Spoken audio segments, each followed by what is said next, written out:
And let's just talk about Mao and Pol Pot and Stalin, who were avowed atheists.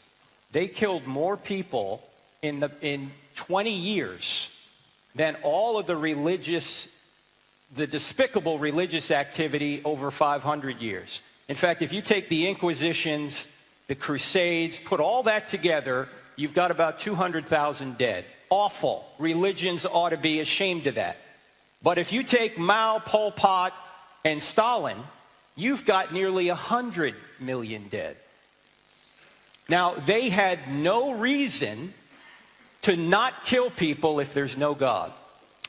Because there's no judgment in the afterlife. Why not kill everybody to get what you want?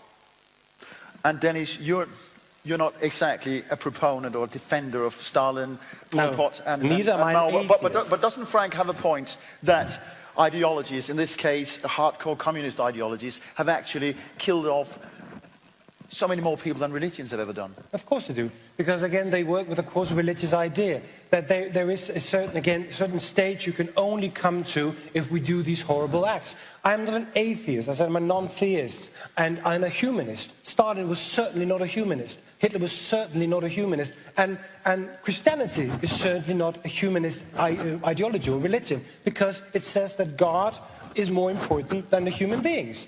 And I live in a world where I think the most important thing are the human beings. Stalin did not believe that those human beings were important. He believed in the idea of transforming this society into a new state.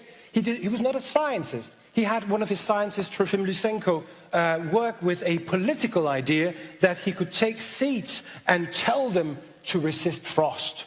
Because that fitted with his idea that everything could be created by nurture and not nature. Because he hated Darwin, actually. He hated the evolutionist idea because he thought it was bourgeois. So he insisted on his scientists to do bad science because it fitted better with his political ideology. Yeah, you can refute that. But Dennis, you were saying a few minutes ago that life has no meaning. That humans get to decide what the meaning is. Absolutely. Okay, so why can't Stalin just decide his meaning is to kill everybody that gets in his way? Because, as you can see again and again with people like Pol Pot and Stalin, they have been stopped. They've been stopped by a majority outside who said this is not okay, either from outside or from inside. They weren't stopped until they killed millions. No, because they had the power to do that. They had the power to put themselves that.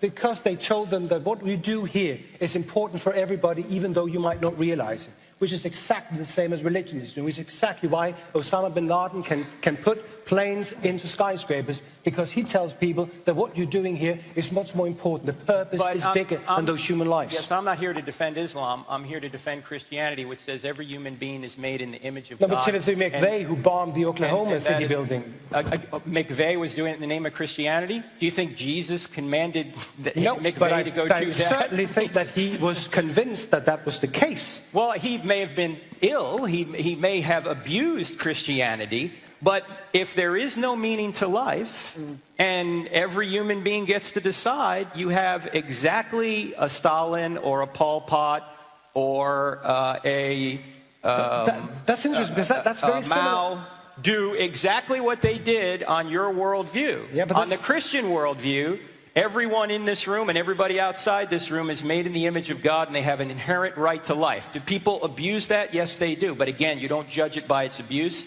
You judge it by its proper use.